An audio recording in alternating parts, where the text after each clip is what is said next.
Sir నమస్కారం sir. నమస్తే అండి. సార్ బాలకృష్ణ గారు మొన్న అసెంబ్లీలో చిరంజీవి గారి పైన కామెంట్ చేసిన తర్వాత అసలు వీళ్ళ మధ్య గొడవ ఇది మొదటిసారి గాదు. ఇది ఎప్పటినుంచో కూడా ఉంది. బాలకృష్ణ గారు చాలా సార్లు చిరంజీవి గారి పైన, మెగా ఫ్యామిలీ పైన నోరు బారేసుకున్న సందర్భాలు చాలా సార్లు ఉన్నాయని చెప్పేసి వాటికి సంబంధించిన ఫుటేజ్‌లు సోషల్ మీడియాలో ఇప్పుడు పెట్టడం మనం చూస్తూ వస్తున్నాం. అసలు ఏం జరిగింది? ఎందుకు అటు బాలకృష్ణ గారికి, చిరంజీవి గారికి ఈ గొడవ స్టార్ట్ అయిందెప్పుడు? అంటే నందమూరి మెగా ఫ్యామిలీల మధ్య నిజంగా అంత దూరం ఎప్పటినుంచో కూడా ఉందా? ఇవెప్పుడు మొదలయ్యాయి? మరి ఇవి మధ్య మధ్యలో మేమంతా కలిసే ఉన్నామని జెప్పేసి, సినిమాలు తీస్తామని జెప్పేసి వాళ్ళే స్టేజ్‌ల మీద అనౌన్స్ చేసుకుంటారు. మళ్ళీ నెక్స్ట్ డే ఇంకో రోజు ఇటువంటి గొడవ స్టార్ట్ అవ్వడం మనం చూస్తూ వస్తున్నాం. సో, ఎక్కడ మొదలైంది ఇది? మరి ఇంకా కంటిన్యూ అవుతుంది. దీని గురించి ఏం జెప్తారు సార్? అంటే సినిమా పరిశ్రమలో ఎన్టీ రామారావు గారు సూపర్ స్టార్డమ్‌లో ఉండి, హ్మ్. ఆయన పొలిటికల్ ఎంట్రీ ఇచ్చే ముందు యాక్చువల్‌గా 78లో చిరంజీవి ఎంట్రీ ఇచ్చాడు హ్మ్. ఇండస్ట్రీకి. 78కి రామారావు గారు ముగింపు దశకు వస్తున్నారు. అప్పటికి అడవిరాముడు ఇవన్నీ అయిపోయినాయి. దానవీర సూరకర్ణలు ఇవన్నీ అయిపోయిన తర్వాత 78లో ఈయన ఎంట్రీ ఇచ్చాడు. 79, 80, 81 నాటికి రామారావు గారు ఆల్మోస్ట్ వెళ్ళిపోవటానికి ప్రిపేర్ అయిపోయాడు. 82లో ఆయన వెళ్ళిపోయాడు. ఓకే. 82లో వెళ్ళిపోయాడు. 83 జనవరిలో ఆయన సీఎం అయ్యాడు. 83 జనవరిలో ఆయన సీఎం అయిన తరువాత అదే సంవత్సరం ఆయన జనవరిలో సీఎం అయ్యాడు. అదే సంవత్సరం ఖైదీ రిలీజ్ అయింది. ఖైదీ రిలీజ్ కంటే ముందే నిజానికి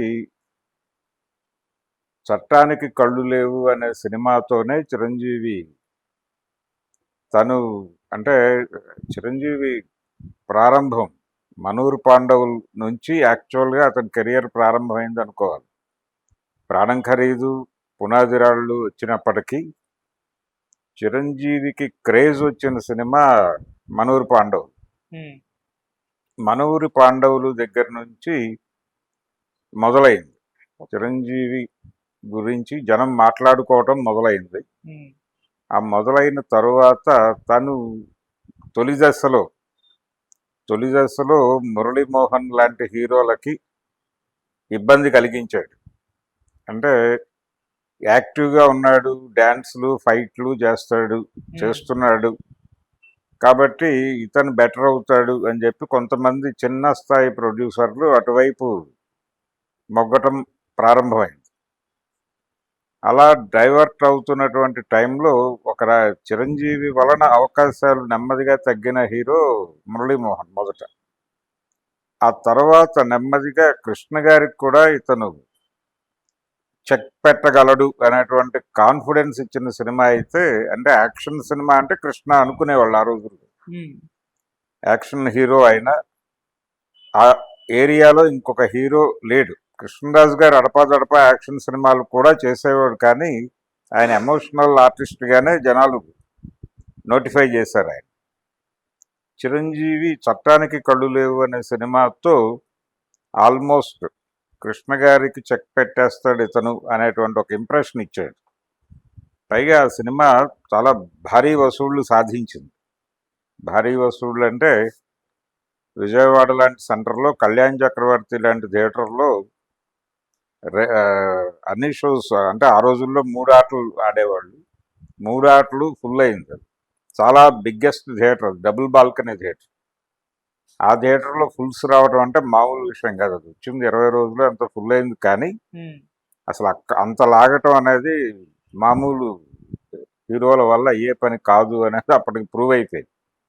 భారీగా టాక్ వచ్చినటువంటి కార్తీక దీపం అలాంటి సినిమాలు ఆడినాయి. ఈ సినిమా అంటే యంగ్ హీరో, అప్పటికి యంగ్ హీరోకి ఆ లెవెల్ సక్సెస్ ఇవ్వటం అనేది మామూలు విషయం కాదు. ఆ తర్వాత తను రకరకాలుగా భిన్నమైనటువంటి శైలిలో వెళ్ళాడు.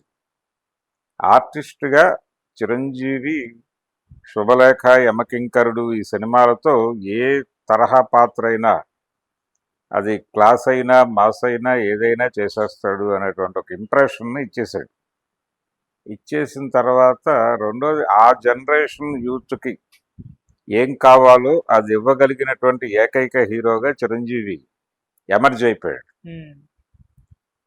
అప్పటికి రామారావు గారు రాజకీయాల్లోకి వెళ్ళిపోయిన తర్వాత రామారావు గారి అభిమానుల్లో చాలా మంది అంటే కృష్ణతో ఉన్నటువంటి కృష్ణ అభిమానులతో ఉన్నటువంటి రిఫ్ట్ కారణంగా చిరంజీవి వైపు మళ్ళారు. రామారావు గారి నిర్మాతలు కూడా చిరంజీవి వైపే మళ్ళారు. ఇది బాలకృష్ణ గారు ఎంట్రీ ఇచ్చే నాటికి అంటే సీరియస్గా సినిమాలు చేయాలి అనే ప్రోగ్రాం మీద దిగే డిస్కో కింగ్, ఆ తర్వాత వాసు గారి సినిమా, ఆ టైంకి సాహసమే జీవితంలో ఒక సినిమా చేశాడు వాసు గారి డైరెక్షన్లో, భారతీ వాసు. అలా ఆయన సీరియస్గా హీరోగా మొదలైన టైంకి చిరంజీవి ఆర్టిస్ట్గా ఎమర్జ్ అయిపోయి ఒక నెమ్మదిగా కృష్ణ గారికి పోటీ ఇచ్చే లెవెల్కి వచ్చేసాడు. ఓకే. అక్కడ రేస్ మొదలైంది. ఆ రేస్ మొదలైన తర్వాత బాలకృష్ణకి ఒక అంటే అప్పటి వరకు ఒక ఇమేజ్లో ఉన్నాడు అతను, ఎన్టీ రామారావు గారి కొడుకు అంతే. ఈ ఎన్టీఆర్ తరహా పాత్రలు లేవు ఇంకా, అది మారిపోయింది, జమానా మారిపోయింది, కొత్త జనరేషన్ వచ్చింది, కొత్త జనరేషన్ కనెక్ట్ అయ్యేటువంటి సినిమాలు చిరంజీవి చేస్తున్నాడు. కాబట్టి తను కూడా అలాంటి సినిమాలతో కదిలితే తప్ప పని అవ్వదు అనేటువంటి ఒక అభిప్రాయం బాలకృష్ణకి కలిగింది.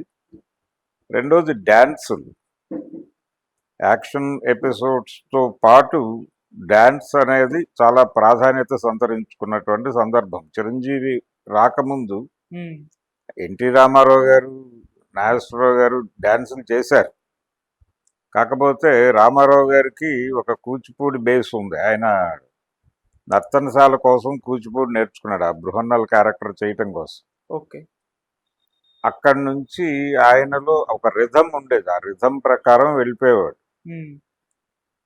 అంతే తప్ప ప్రత్యేకించి ఇదేం కాదు. కృష్ణ గారు, కృష్ణరాజు వీళ్ళందరూ మేనేజ్ చేసేవాళ్ళు. రాఘవేంద్రరావు లాంటి డైరెక్టర్లు వచ్చిన తర్వాత ఎన్టీ రామారావు గారి సినిమాల్లో అంతకుముందు పాటల హడావిడి ఉండేది కాదు.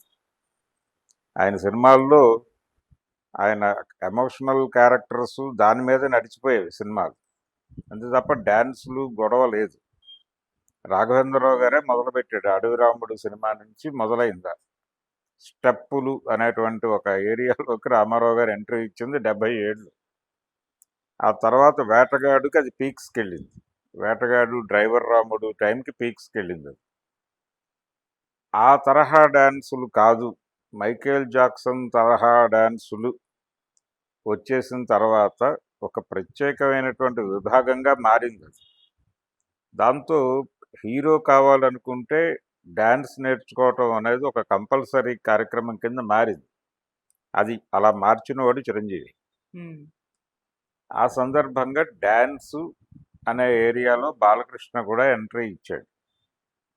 ఎంట్రీ ఇచ్చి తను కూడా నేర్చుకుని ట్రైన్ అయ్యే ఒక అంటే చిరంజీవి లెవెల్లో డ్యాన్స్ చేయాలి అనేటువంటి ఒక పరిస్థితి, ఒక అనివార్యతని ఎదుర్కొని నడిపాడు. కానీ చిరంజీవి తర్వాతే, చిరంజీవి కంటే ముందో లేకపోతే చిరంజీవికి పోటీగానో అనుకునే పరిస్థితి కాదు. అలాగే ఎమోషనల్ సీన్స్, యాక్షన్ సీన్స్ నటుడిగా బాలకృష్ణతో కంపేర్ చేస్తే చిరంజీవి బెటర్ ఆర్టిస్టే. తను ఏదైనా చాలా బాగా చేయగలడు. అలాగే డైలాగ్కి సంబంధించిన సమస్య ఇద్దరికీ ఉంది, కాకపోతే తను కొంచెం బెటర్. కొన్ని ఎమోషనల్ డైలాగ్స్ చెప్పడంలో బాలకృష్ణకు ఒక ప్రత్యేక ప్రావీణ్యత ఉంది.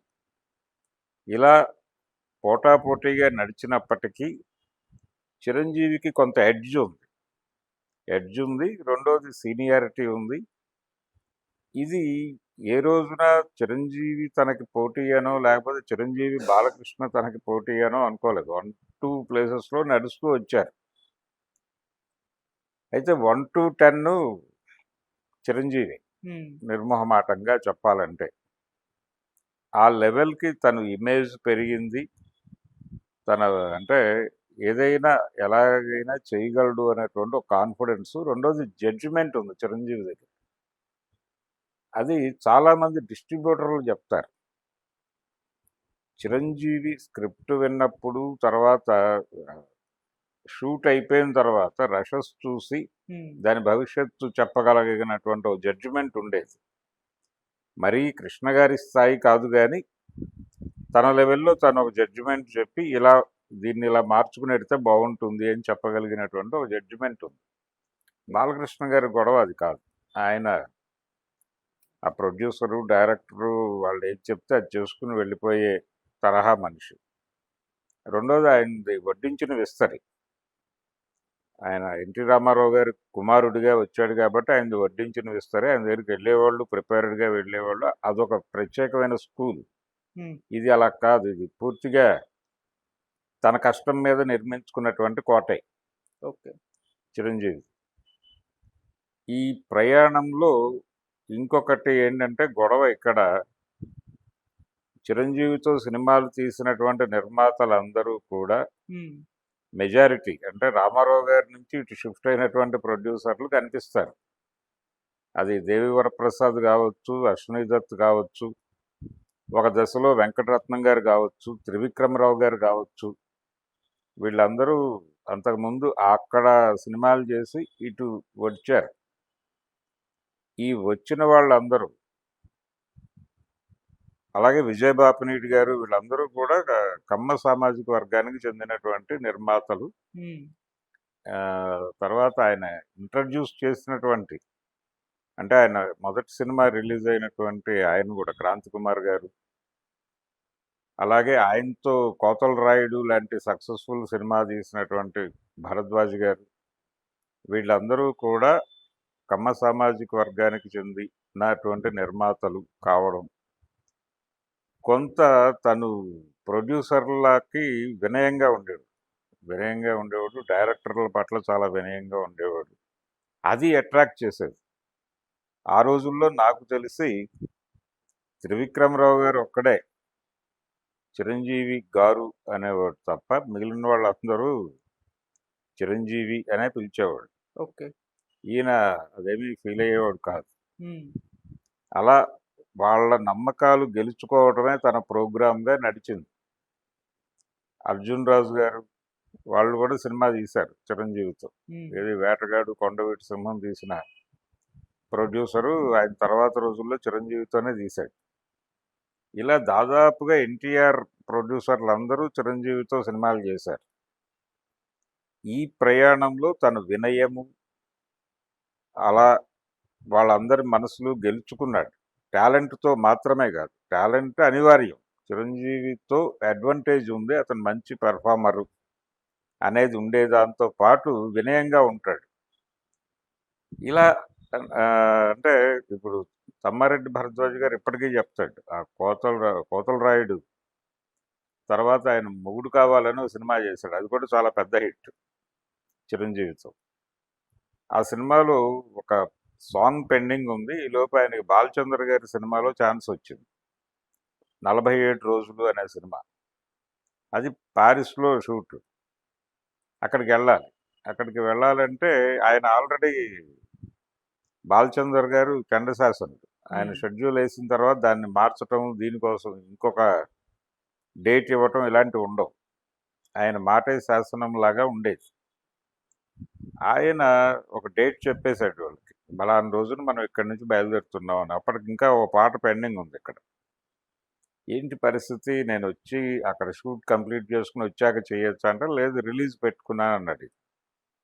అప్పుడు నైట్ కూర్చుని నైట్ అంతా చేసి మార్నింగ్కి ఆ పాట కంప్లీట్ చేసి ఆ రోజు మధ్యాహ్నం నుంచి బయలుదేరి బాలచందర్ గారితో పాటు వెళ్ళిపోయాడు.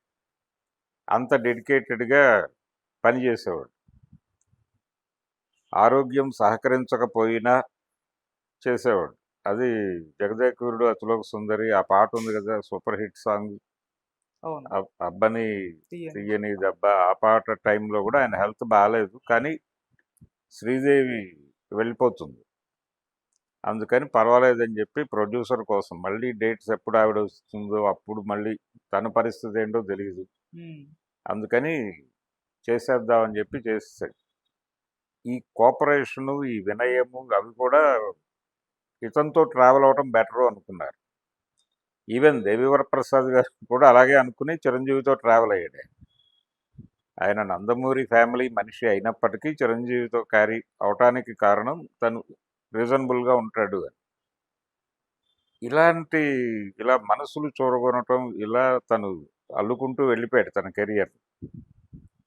ఈ ప్రయాణంలో బాలకృష్ణకి ఈ వడ్డించిన విస్తరి కావడంతో తన దగ్గరకు వచ్చిన క్యారెక్టర్లు తనని ఎలివేట్ చేసేటువంటి క్యారెక్టర్లు ఇప్పుడు త్రివిక్రమరావు గారు ప్రత్యేకంగా బాలకృష్ణని ఎలా చూపిస్తే బాగుంటుందో ఆ తరహా స్క్రిప్టులు తయారు చేయించేవాడు ఆయన.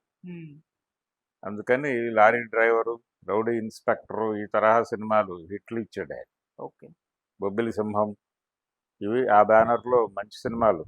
చిరంజీవితోనూ మంచి సినిమాలు తీశాడు ఆయన, బాలకృష్ణతోనూ మంచి సినిమాలు తీశాడు. ఉమ్, ఇది ఇలా నిర్మాతలు బాలకృష్ణ పట్ల ఒక అనుకూలత ఉండేది చిరంజీవి నిర్మాతలకు కూడా. ఉమ్, చిరంజీవి కూడా బాలకృష్ణతో ఫ్రెండ్లీగా ఉండడానికే ప్రయత్నం చేసేవాడు. ఎందుకంటే తను స్టార్ కిడ్, ఆ ఫ్యామిలీ ఇన్ఫ్లుయెన్స్ ఉంది ఇంకా ఇండస్ట్రీ మీద.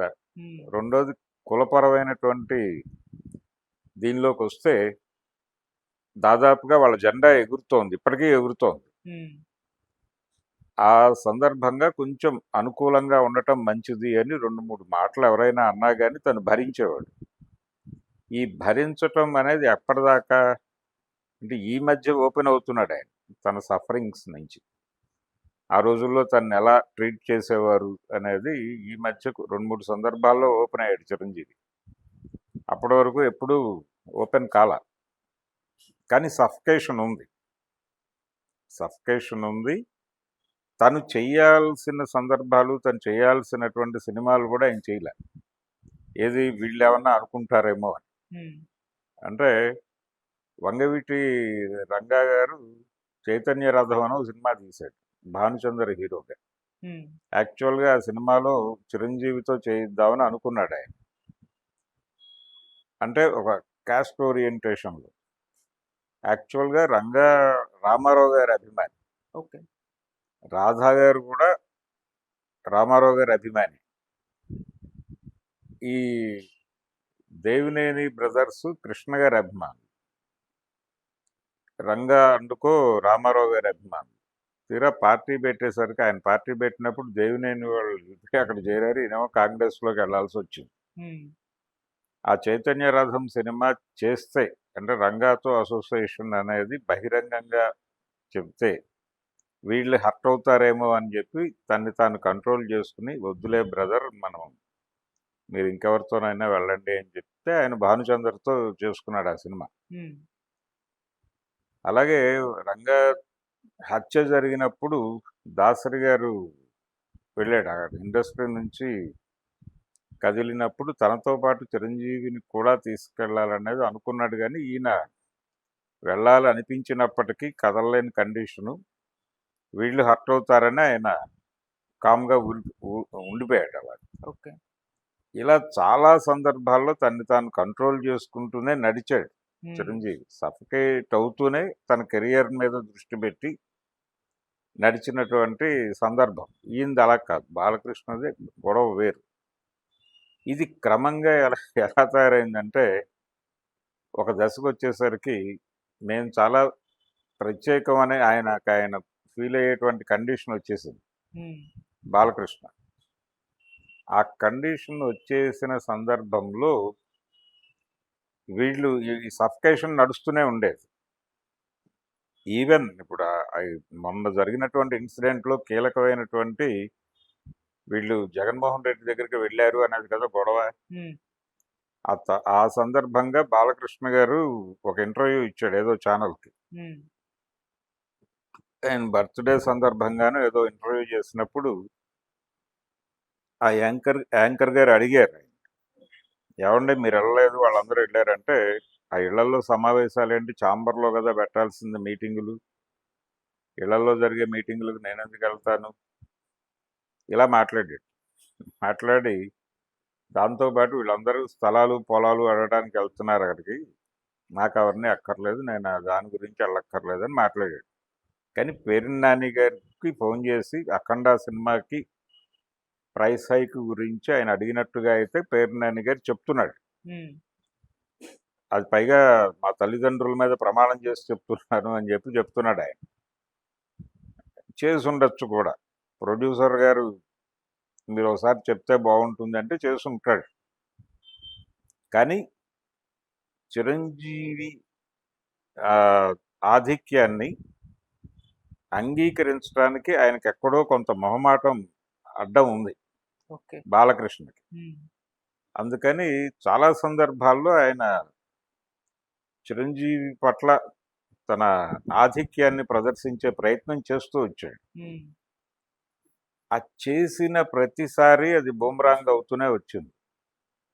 అలాంటి సందర్భాలు అనేకం ఉన్నాయి. ఆయన పార్టీ పెట్టాడు. పార్టీ పెట్టిన ప్రజారాజ్యం పెట్టడము, పార్టీని తర్వాత కాంగ్రెస్లో విలీనం చేయటము, దాని మీద కూడా ఆయన ఒక సెటైర్ వేశాడు బాలకృష్ణ. ఆ సెటైర్ వేసినప్పుడు నాగబాబు కొంచెం గట్టిగానే రియాక్ట్ అయ్యాడు. రియాక్ట్ అయ్యి కండిషన్స్ ఇవన్నీ రకరకాల అంశాలు ఉంటాయి, అంత మాత్రం చేత మీరేదో దైవాంశ సంభూతులం అన్నట్టుగా మాట్లాడటం సబబు కాదు అని చెబుతూ ఆ సందర్భంగా ఆయన పర్సనల్గా ఒక వీడియో రిలీజ్ చేశాడు నాగబాబు. దానిలో చాలా స్పెసిఫిక్గా ఎన్టీ రామారావు గారి తర్వాత ఆ స్థానాన్ని అందుకున్నది చిరంజీవి అనే విషయాన్ని చెప్పాడు. నిజం కూడా అది. అంటే ఒకసారి ఎప్పుడు అశ్విని దత్ గారు అన్నాడు, రామారావు గారు ఇండస్ట్రీ నుంచి రాజకీయాల్లోకి వెళ్ళిపోతాను అని చెప్పినప్పుడు మాకు భయం వేసింది. ఇంత పెద్ద పెద్ద ఆడిటోరియంస్ని నింపే హీరో ఎవడు దొరుకుతాడు మనకి ఇమ్మీడియట్గా అని చెప్పి ఒక టెన్షన్. ఆయన ఆయన మానాన ఆయన చెప్పేశాడు, అయిపోయింది, నేను క్లోజ్ చేసేసుకుంటున్నాను, ఇంకో 3-4 సినిమాలు చేస్తాను అనేసాడు. కానీ మా ఆందోళన ఎవరు పట్టించుకునేవాడు లేడు. ఉమ్. ఆ టైంలో మాకు ఒక వరంలాగా దొరికాడు చిరంజీవి అని చెప్పాడు ఆయన. ఓకే. ఏది Shankar Dada MBBS cinema shooting నడుస్తున్న రోజుల్లో ఆయన చిరంజీవి బర్త్డే సందర్భంగా ఇచ్చిన ఒక ఇంటర్వ్యూలో చెప్పాడు. ఉమ్. నిజంగానే అదే సన్నివేశం. దాన్ని క్లైమ్ చేసుకోలేని పరిస్థితి చిరంజీవి. అయితే చాలా నర్మగర్భంగా ఆ ఆందోళన ఉండేది, కానీ దాన్ని దిగమింగేవాడైనా ఈయన రాజకీయాల్లోకి వెళ్లే ముందు, ప్రజారాజ్యం పార్టీ పెట్టడానికి ముందు ఇండస్ట్రీ నుంచి వీడ్కోలు సభ ఒకటి పెట్టాడు ఆయన. ఆ వీడ్కోలు సభ సందర్భంగా మైక్ ముందుకు వచ్చి మాట్లాడినప్పుడు కొంచెం తనలో ఉన్నటువంటి సఫకేషన్ని వ్యక్తీకరించే ప్రయత్నం చేశాడు. ఉమ్. అది కూడా పూర్తిగా కాదు, కొంచెం. ఓకే. నేను చాలా వినయంగా వ్యవహరించాను, నాకు బాధ అనిపించినప్పటికీ, బాధ కలిగినప్పటికీ అణుచుకుని నవ్వుతూ ఉన్నాను, ఇదంతా మా మదర్ ఫాదర్ ట్రైనింగ్, ఇవన్నీ చెప్పుకుంటూ వచ్చి ఒక మాట అయితే వాస్తవంగా ఆయన అంగీకరించాడు. నన్ను చాలా సఫకేట్ చేశారు మీరందరూ అని వాళ్ళకి అర్థమయ్యే పద్ధతిలో చెప్పాడు. ఆ తర్వాత రీసెంట్గా ఈ మధ్య Vijay Deverakonda cinema family star. Star um. ఆ ఫ్యామిలీ స్టార్ సినిమా ప్రమోషనల్ ఇంటర్వ్యూలో చిరంజీవి గారు న్యాయం కావాలి టైంలో తనకు జరిగిన అవమానాన్ని చెప్పుకున్నాడు. ఉమ్. క్రాంతి కుమార్ గారు తనని ఎలా ట్రీట్ చేసేవాడు అనేది చెప్పుకున్నాడు. ఉమ్. ఆ రోజుల్లో క్రాంతి గారితో ట్రావెల్ అయినటువంటి అసిస్టెంట్ డైరెక్టర్లకి వాళ్ళకి తెలుసు, ఆయన దాదాపుగా ఉరయ్ అనే పిలిచేవాడు. ఆ లెవెల్లో నడిచేది దాష్టీకం. వీటన్నిటినీ భరించేవాడు ఆయన. ఆ సఫికేషన్లో బాలకృష్ణ ఎప్పుడైనా ఓవర్గా మాట్లాడినా కానీ ఈయన తగ్గేవాడు. ఓకే. ఇది మనం అంటే బాలకృష్ణలాగా చూడటం కుదరదు. ఉమ్. ఎందుకంటే బాలకృష్ణ వెనకాల ఎన్టీ రామారావు అనేటువంటి ఒక ఇమేజ్ ఉంది. ఆ ఇమేజ్తో పాటు ఒక పొలిటికల్ పార్టీ ఉంది. ఆ పొలిటికల్ పార్టీతో పాటు ఒక క్యాస్ట్ ఉంది. ఇన్ని ఉన్నాయి అక్కడ. బాలకృష్ణ అంటే చాలామంది కమ్మ సామాజిక వర్గానికి చెందిన వాళ్ళు చిరంజీవిని అభిమానిస్తారు, చిరంజీవితో సినిమాలు చేస్తారు, చిరంజీవి టాలెంట్ వాళ్ళకి పరిపూర్ణంగా తెలుసు. కానీ బాలకృష్ణ కంటే కూడా తక్కువ ప్రాధాన్యత ఇస్తారు చిరంజీవికి. ఏది ఇష్యూ వచ్చినప్పుడు ఏదన్నా ఈయన ఆయన తెలుసుకోవాలి అనుకున్న సందర్భంలో వాళ్ళు అటే నిలబడతారు. ఓకే. ఇతర సందర్భాల్లో చిరంజీవికి అనుకూలంగా మాట్లాడతారు. ఇది ఓపెన్ సీక్రెట్, ఇండస్ట్రీలో అందరికీ తెలిసినటువంటి విషయం. హ్మ్. అంటే ఒక రకంగా సినిమా పరిశ్రమకి ఇద్దరు కొరకరాని కొయ్యల్లాగా ఇద్దరు తయారయ్యారు. ఒకటి దాసనారాయణరావు గారు, ఆయన డైరెక్షన్ ఏరియాలో ఆయన జెండా ఎగరేయటం మాత్రమే కాదు, అసలు ఇండస్ట్రీకి పెద్ద అనిపించేసుకుని హ్మ్. ఆయన నడిపాడు, హవా నడిపాడు. ఓకే. ఇటు హీరోల పరంగా చిరంజీవి, హ్మ్. వీళ్ళిద్దరూ కూడా సినిమా కులం కాకుండా వచ్చిన వాళ్ళు. రామారావు గారి ప్రొడ్యూసర్లలో ఆ సామాజిక వర్గం వాళ్ళు ఉండేవాళ్ళు. ఇప్పుడు బిఏ సుబ్బారావు గారు కాపే. అలాగే విజయవాడ నుంచి ఇంకొక ఆయన సినిమాలు తీసేవాడు, ఆయనతో మిద్దే జగన్నాథరావు గారు అని ఎస్విఎస్ ఫిల్మ్స్ అనే బ్యానర్ మీద సినిమా రామారావు గారితోనే తీసేవాడు ఆయన. ఆయన కూడా ఏదో బీసీ కమ్యూనిటీకి చెందినవాడు. ఇలా కొంతమంది కాపు నిర్మాతలు, బీసీ నిర్మాతలు కూడా ఉండేవారు ఆయన ఆయన కోటరీలో. వజ్జే సుబ్బారావు గారు, వీళ్ళు ఆయన కాపే. ఓకే. ఇలా అదొక బ్యాచ్ ఉండేది. వాళ్ళతో ఆయన స్నేహంగానే ఉండేవాడు, కొంచెం ప్రాధాన్యత ఇచ్చేవాడు. అలాగే ఆయన అభిమానుల్లో కూడా ఆ, వీళ్ళ సంఖ్య అధికంగానే ఉండేది. కాపులు, తర్వాత ముస్లిం కమ్యూనిటీ ఎక్కువ రామారావు గారి ఫ్యాన్స్లో ఉండేవాడు, ఆయన పౌరాణికాలు చేసినప్పటికీ. ఇలా అదొక కాంప్లెక్స్ వ్యవహారంగా నడిచేది అక్కడ. ఆ తరువాత రోజుల్లో కొంచెం అయితే ఇండస్ట్రీలో ఈ క్యాస్ట్ తాలూకా డామినేషన్ నడిచింది. పవన్ కళ్యాణ్ ఒక దశలో తనని శ్రీరెడ్డి, కత్తి మహేష్ హెరాస్ చేస్తున్నటువంటి రోజుల్లో హ్మ్. తను కొంచెం హర్ట్ అయ్యి చాంబర్ మీద దండయాత్ర చేశాడు. ఆ దండయాత్ర ఉద్దేశం ఏంటంటే, ఇండస్ట్రీలో క్రౌడ్ పుల్లర్స్ మా ఫ్యామిలీ నుంచే ఉన్నారు. రామ్ చరణ్, అల్లు అర్జున్ ఈ జనరేషన్కి చెందితే, మధ్య జనరేషన్కి చెందినటువంటి తనకంటే ముందు దారి చూపించినటువంటి చిరంజీవి.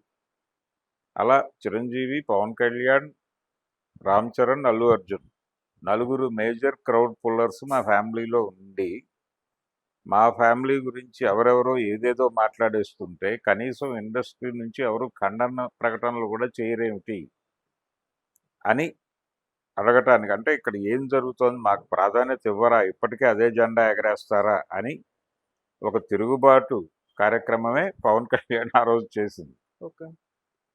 కానీ దాన్ని కంట్రోల్ చేసే ప్రయత్నం చేశాడు చిరంజీవి గారు, వద్దొద్దని. అప్పటికి అంటే ఇక అప్పుడు తను మాట్లాడినా ఎవడు కాదనే పరిస్థితి లేదు.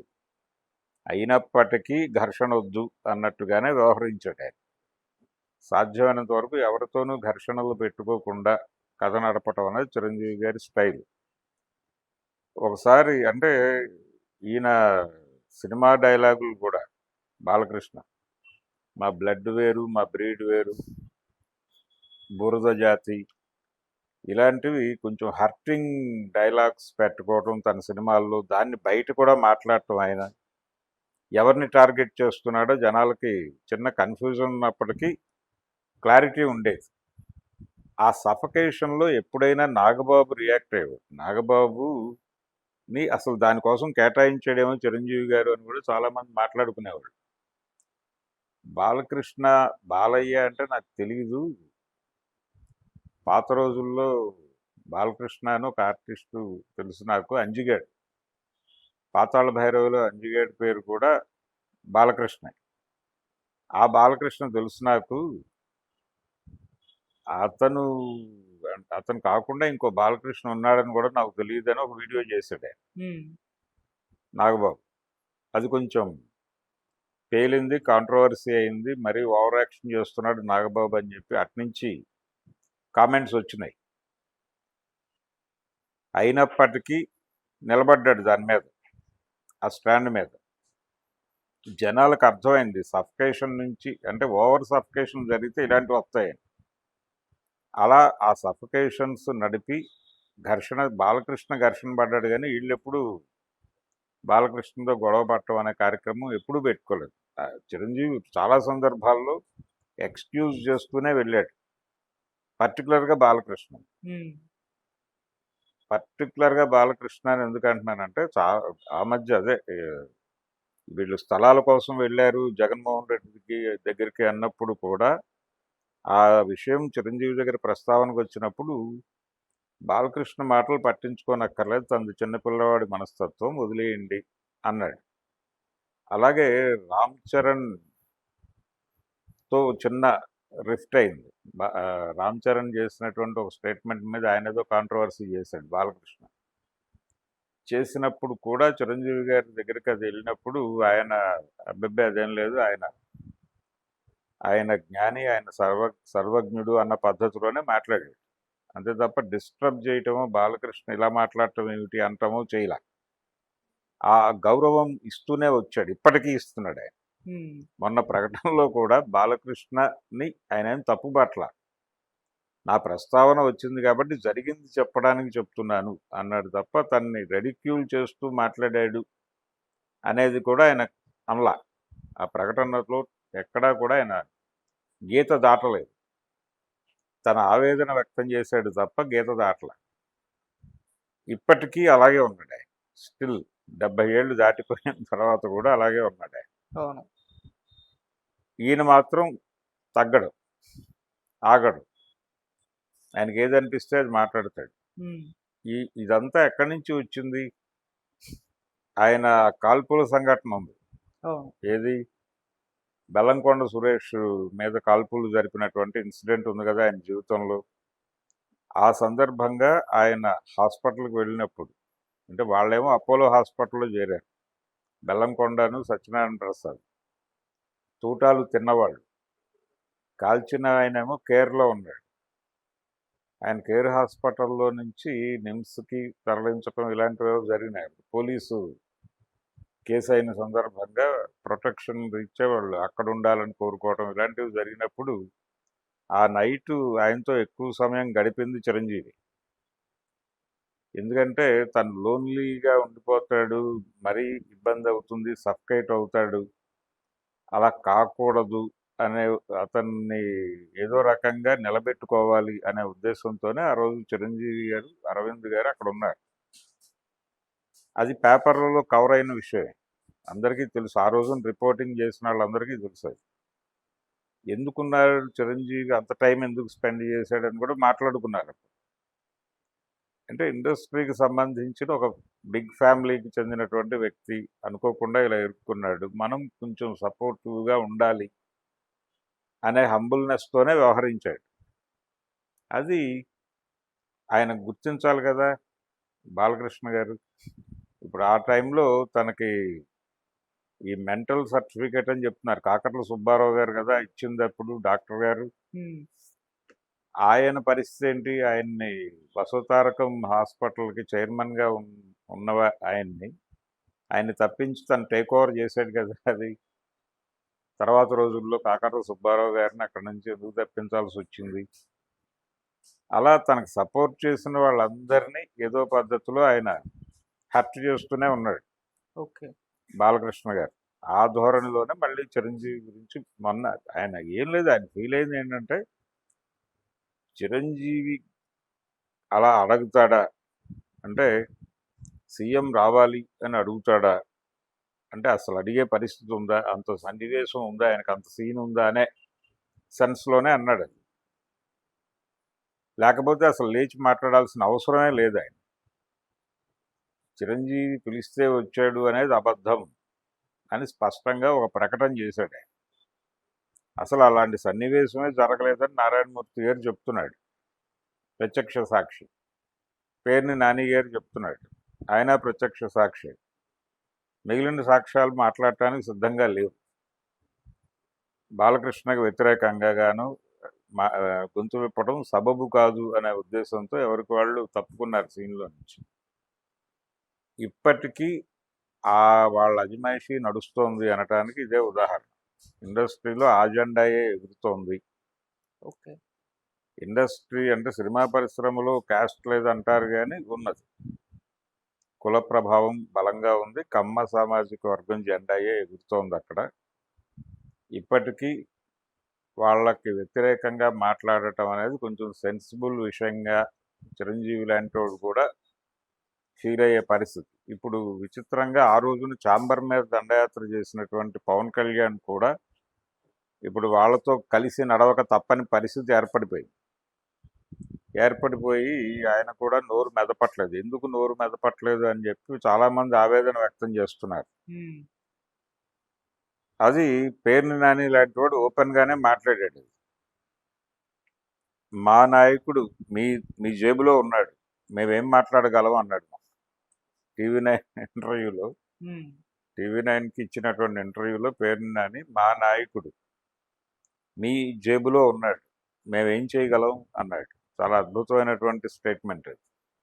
ఇలా ఇప్పటికి పవన్ కళ్యాణ్ అటు వెళ్ళిపోయాడు. చాలా సందర్భాల్లో అంటే పవన్ కళ్యాణ్ 2014లో తెలుగుదేశంతో కలిసినప్పుడు చాలా మీమ్స్ వచ్చినాయి. అంటే వంగవీటి రంగా లెగసీని చిరంజీవి కొనసాగిస్తాడు అనుకున్నాం, ప్రజారాజ్యం పార్టీ పెట్టి జరగలేదు.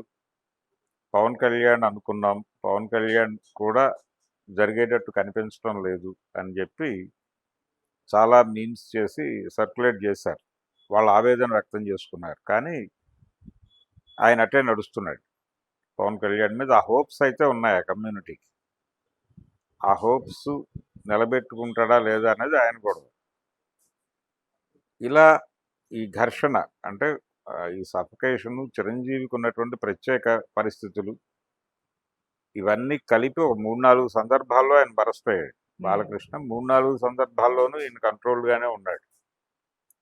ఎక్కడా రెచ్చిపోయి మాట్లాడటం లాంటివి చేయలే. పవన్ కళ్యాణ్ కూడా ఇప్పుడు సైలెంట్ అయిపోయాడు. ఓకే.